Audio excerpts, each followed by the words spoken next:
आप देख रहे हैं सी न्यूज भारत। मैं हूं आपके साथ उज्जवल सिंह और रुक करेंगे इस न्यूज बुलेटिन में, जहां बात होगी सागर की, जहां प्राचीन श्री रामलला मंदिर का भव्य जीर्णोद्धार और नवनिर्माण कार्य आज संपन्न हुआ। साथ ही बात होगी नासिक की, जहां मुख्यमंत्री समृद्ध पंचायत अभियान को जन जन तक पहुंचाने के लिए पेठ तालुक के हरड़ गांव में एक अनूठा प्रयोग किया गया। ऐसी तमाम खबरों पे करेंगे विस्तार से चर्चा। सागर जिले के केसली विक अंतर्गत सहजपुर धर्म नगरी में प्राचीन श्री रामलला मंदिर का भव्य जीर्णोद्वार और नव निर्माण कार्य आज संपन्न हुआ। दोपहर 1 बजे महंत श्री 1008 केशव दास जी के वेद मंत्रोच्चार और पंडित धनंजय द्वारा भूमि पूजन किया गया, जिसमें पूरे क्षेत्र के ग्रामीण और श्रद्धालु उपस्थित रहे। कार्यक्रम में भगवान राम और श्री कृष्ण राधा की पूजा अर्चना के साथ पूजा स्थल का विधिवत नव निर्माण किया गया। इस अवसर पर मनोज तिवारी ने रामलला के चरणों में 1,51,000 रुपए का दान अर्पित किया। वहीं हरिश्चंद्र लोधी, गुड्डू और अन्य ने भी श्रद्धा अनुसार योगदान दिया। मंदिर की ऐतिहासिकता पर प्रकाश डालते हुए बताया गया कि चारों देश के शंकराचार्य जी भी इस मंदिर में दर्शन कर चुके हैं। सागर से सी न्यूज संवाददाता प्रवीण चौबे की रिपोर्ट। आनंद में अलाना स्कूल में कक्षा 10वीं और 12वीं के छात्रों के लिए एक सम्मान समारोह आयोजित किया गया, जिसमें स्कूल की प्रिंसिपल रोशनबेन मेमन, सेक्रेटरी अशरफ भाई मेमन, शमाबेन स्कूल की प्रिंसिपल अजीजाबेन बोहरा और अलाना हाई स्कूल के सभी शिक्षक उपस्थित रहे। इस अवसर पर छात्रों ने पूरे साल स्कूल में प्राप्त अनुभव साझा किए और अपने अपने शिक्षकों की टीचिंग स्किल और भावनाओं की सराहना की। सभी शिक्षकों ने छात्रों के अच्छे परिणाम और उज्जवल भविष्य की कामना की। स्कूल प्रिंसिपल रोशनबेन मेमन ने प्रत्येक छात्र को एक परीक्षा किट प्रदान की। कार्यक्रम का संचालन प्रजनेश भाई ने किया और वोट ऑफ थैंक्स मालिक शाहीन बानो ने दिया। आनंद से सी न्यूज संवाददाता ताहिर मेमन की रिपोर्ट। महाराष्ट्र के पेठ तालुका के हरण गांव में मुख्यमंत्री समृद्ध पंचायत अभियान को ग्रामीणों तक पहुंचाने के लिए पारंपरिक कीर्तन का अनूठा प्रयोग किया गया। कार्यक्रम में रेवन महाराज देशमुख ने कीर्तन के माध्यम से आध्यात्मिक बोध के साथ स्वच्छता, आपसी भाईचारा और ग्राम विकास के महत्व के साथ साथ सरकारी योजनाओं और पुरस्कारों की जानकारी दी। कार्यक्रम में खंड विकास अधिकारी जेटी सूर्यवंशी, विस्तार अधिकारी पंडरीनाथ गायकवाड़, सरपंच पल्लवी विजय भरसट और युवा मित्र मंडल के सदस्य उपस्थित रहे। कीर्तन से ग्रामीणों में जागरूकता और उत्साह पैदा हुआ और हरण गांव के निवासियों ने गांव के सर्वांगीण विकास के लिए एकजुट होकर काम करने का संकल्प लिया। नासिक से सी न्यूज संवाददाता लक्ष्मीकांत निकम की रिपोर्ट। नासिक के त्र्यंबकेश्वर तहसील में महाराष्ट्र सरकार की मुख्यमंत्री युवा कार्य प्रशिक्षण योजना के तहत कार्यरत 157 प्रशिक्षणार्थी पिछले 11 महीनों से सेवा दे रहे हैं, लेकिन पिछले 5 महीनों से उन्हें विद्या वेतन नहीं मिला है। मुख्य कारण है कि पंचायत समिति के शिक्षा विभाग ने हाजिरी पोर्टल पर समय पर अपलोड नहीं की, जिससे केवल 30% युवाओं का मानदेय ही जारी हुआ और बाकी 70% प्रशिक्षणार्थी वेतन से वंचित रह गए। प्रशासनिक उदासीनता और भेदभाव के चलते युवाओं को आर्थिक संकट का सामना करना पड़ रहा है। इस स्थिति में मुख्यमंत्री युवा कार्य प्रशिक्षणार्थी सहायक संगठन ने चेतावनी दी है कि पंचायत समिति कार्यालय के सामने धरना आंदोलन शुरू किया जाएगा और तब तक इसे वापस नहीं लिया जाएगा जब तक सभी प्रशिक्षणार्थियों का बकाया वेतन उनके खाते में नहीं पहुंचता। पुन्हा एकदा चालू करा ते पुन्हा एक बस। नमस्कार, मी अनुराधा अशोक मवळे। आस्थापना माझी चिखलपाडा या शाळेवर मी कार्यरत म्हणून म्हणजे शाळेवर शिकवायला जाते आणि आता 2-3 महिन्यांचे आमचे पेमेंट बाकी आहेत। ते पेमेंट झालेले नाही आहेत। 2-3 चक्रा भरपूर चक्रा झालेल्या आहेत। आम्ही पंचायत समितीला येऊ राहिलो पण कोणीच दखल घेत नाही आमच्या हजेरींची। हजेरी अपलोड करा, इथं या, तिथं जा, सगळ्या ठिकाणी आम्ही फिरतो पण आमचं कोणीच म्हणजे कामाकडे लक्ष देत नाही। आम्ही किती वेळेस यायचं आणि किती वेळेस जायचं। हजेरी अपलोड झाल्याशिवाय आम्ही घरी जाणार नाही। लवकरात लवकर आम्हाला उत्तर पाहिजे, कारण की आम्ही किती वेळेस यायचं सांगा बरं तुम्हीच। कोणीच आमच्या हजेरींची दखल घेत नाही। आम्ही मनापासून काम करतो। सकाळच 10 वाजेला जातो तर संध्याकाळी 5 वाजता 6 वाजता येतो। शिक्षकांप्रमाणेच आम्ही पण काम करतो पण आमच्या कामाची कोणीच दखल घेत नाही। आम्हाला काही मीन 8 ते 10, कोणाला 10, कोणाला 8, कोणाला 6 या पद्धतीने म्हणजे अशा पद्धतीने म्हणजे पगार मिळतो पण त्या पगाराचाही काहीच मिळत नाही। 1-2 पैशांकडे सुद्धा दुर्लक्ष केलेले आहे। आम्ही मेहनत करतो, आमच्या कष्टाची जर आम्हाला मिळत नसेल तर त्यांनी योजना काढायलाच नाही पाहिजे ना. जर सरकार जर ही योजना लागू राहिलं तर मग त्यांनी पेमेंटचा विषय लवकरात लवकर घ्यायचा आणि सगळ्यांची पेमेंट करून द्यायची ना सगळ्यांनी, बरोबर का नाही. म्हणून आमचे लवकरात लवकर पेमेंट व्हावे. 2-3 महिन्याचे बाकी राहिलेले तेवढे पेमेंट होऊ द्या. 2-3 महिन्याचे नाही तर बाकीच्या यांचे 8-8 महिन्याचे पेमेंट बाकी आहे, त्यांची सगळ्यांची पेमेंट झालेच पाहिजे. आणि ही पेमेंट अपलोड झाल्याशिवाय आम्ही इथून जाणार नाही. आमची पेमेंट झालेच पाहिजे. आईचे 10 वाजेपासून इथं आलेलो आहे, पण आता वाजले किती 2-2:15 वाजत आलेले आहे. तर आम्ही कोणी इथून हल्लेलो नाही आहे. आम्ही दुर्लक्ष केलेलं आहे, तरी त्यांनी लवकरात लवकर लक्ष द्यावं आणि आमच्या पेमेंटचा विषय मार्गी लावावा, एवढीच इच्छा आहे. नासिक से सीनू संवाददाता लक्ष्मीकांत निकम की रिपोर्ट। नासिक में विश्व प्रसिद्ध ज्योतिर्लिंग भगवान त्र्यंबकेश्वर मंदिर में महाशिवरात्रि पर्व की तैयारियां जोरों पर हैं।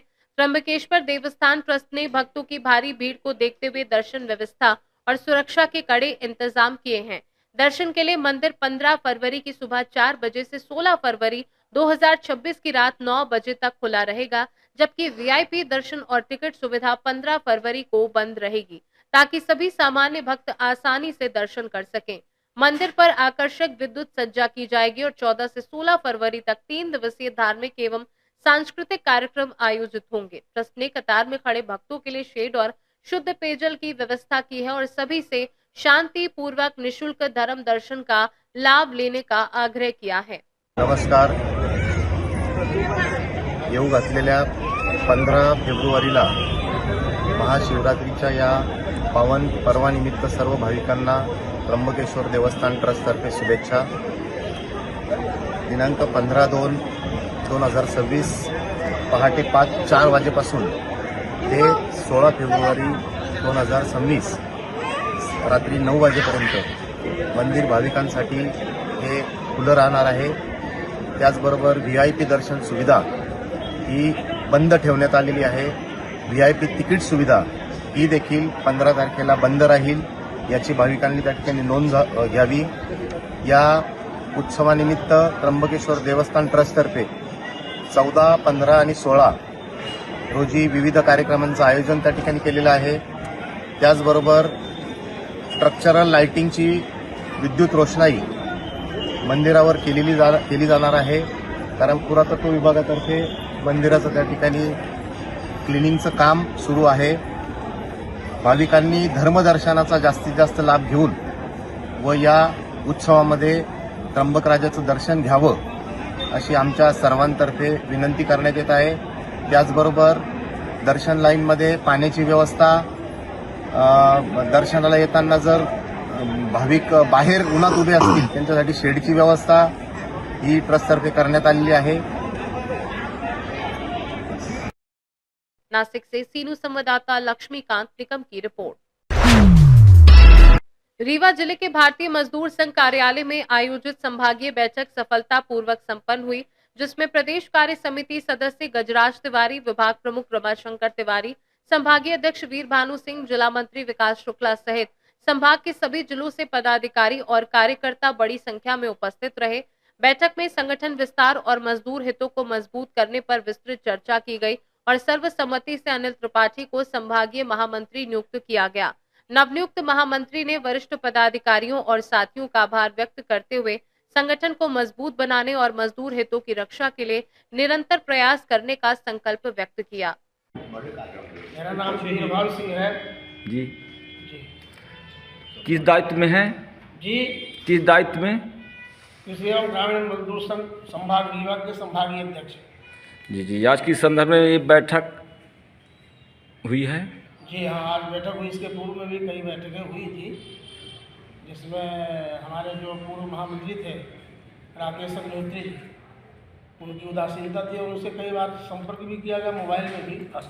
बैठक में न उपस्थित भी रहे और उन्होंने ये भी कहा कि मैं व्यस्त रहता हूँ, मैं अस्वस्थ भी रहता हूँ, इसलिए काम करने की क्षमता हमारी कम हो चुकी है। मैं चाहता हूँ कि आप किसी को भी अच्छे कार्यकर्ता को नियुक्त करके आप महामंत्री बना लें, नियुक्त कर लें। ये तो पिछली बैठक में भी बात चर्चा हुई और उस चर्चा के दौरान लोगों का प्रस्ताव आया। हमारे मार्गदर्शक, हमारे जो बीच के विभाग महोदय थे, हमारे जो है श्री गजार तिवारी जी थे, आप लोगों ने हमें संकेत भी किया कि आप इसकी नियुक्ति कीजिए नए आदमी की। तो उसमें विचार आया, चिंतन भी हुआ। विचार चिंतन के बाद निष्कर्ष में पहुँचे और उस निष्कर्ष में जो है श्री अनिल त्रिपाठी जी को विचारों में लाया गया और इसके बाद जो है आज के दिनांक में उनको नियुक्त किया गया सबके उसमें सहमत के आधार पर। आपकी जो है नियुक्ति हुई, जिनका नाम है श्री अनिल त्रिपाठी जी। आप पूर्व में भी भारतीय मजदूर संघ के कई दायित्वों में काम कर चुके हैं, ट्रेड यूनियनों में भी काम किए हैं और इनकी कार्यकुशलता को देख करके हमें प्रसन्नता है। भविष्य में आशा भी है, इनसे पूर्ण विश्वास है कि हमारे यूनियन का अच्छा काम होगा और अच्छा संख्या में हमारे किसान लोगों को कल्याण होगा, ऐसा मेरा विश्वास है। धन्यवाद जी। बताएं, आपका आज क्या दायित्व मिला है किस यूनियन में? आज संभागीय अध्यक्ष जी द्वारा मुझे संभागीय कृषि का महामंत्री बनाया गया। मुझे अत्यंत प्रसन्नता है कि ये दायित्व जो मुझे दिया गया है इसमें मैं पूरी ईमानदारी के साथ संगठन का काम करूँगा। आपके मार्गदर्शन में मैं पहले भी काम कर चुका हूँ। हमारे संभागीय पहले आप अध्यक्ष भी बाद में बने, पहले आप प्लांट में ट्रेड यूनियन में भी अध्यक्ष थे हमारे साथ। तो हम दोनों की जोड़ी मुझे ऐसा लगता है कि ठीक ठाक रहेगी और हम मिल के आपके मार्गदर्शन में और अच्छा काम करेंगे। और मुझे अत्यंत प्रसन्नता है कि मुझे दायित्व मिला है। क्या नाम है? अनिल त्रिपाठी जी। संभाग का महामंत्री दायित्व मिला है? हाँ, कृषि का संभागीय महामंत्री बनाया गया है मुझे। ठीक। रीवा से सीनू संवाददाता अर्जुन तिवारी की रिपोर्ट। धर्मवीर संभाजी राजे शौर्य प्रतिष्ठान महाराष्ट्र की ओर से भव्य शिव स्मारक यात्रा का आयोजन किया गया, जिसका नेतृत्व संस्थापक अध्यक्ष बालाराजे आवारे पाटिल कर रहे हैं। मराठवाड़ा क्षेत्र में उत्साहपूर्ण रूप से निकाली गई इस यात्रा का मुख्य उद्देश्य छत्रपति शिवाजी महाराज के विचारों का प्रसार करना और शिव स्मारक निर्माण के लिए जन जागरण करना है। यात्रा का मार्ग छत्रपति संभाजी नगर से शुरू होकर जालना, मंठा, जिंतूर, परभणी, हिंगोली होते हुए केज मार्ग से अंबे जोगाई व कलम में भव्य समापन होगा। विभिन्न स्थानों पर शिव भक्तों की भारी भीड़ इस यात्रा में शामिल होने का अवसर पाएगी और आयोजकों ने सभी शिव प्रेमियों से अधिक संख्या में जुड़कर इस ऐतिहासिक यात्रा को सफल बनाने की अपील की है। जय शंभूराजे, जय बालराजे। धर्मवीर छत्रपति संभाजी राजे शौर्य प्रतिष्ठान संस्थापक अध्यक्ष बालराजे दादा आवारे पाटील आज दिनांक 14/2/2026 रोजी महाकाळ येथून छत्रपती शिवाजी महाराज यांच्या स्मारकाची रथयात्रा महाराष्ट्रभर मराठवाड्याभर फिरत आहे। तरी आज संभाजीनगरहून जालन्याकडे रवाना होत आहे।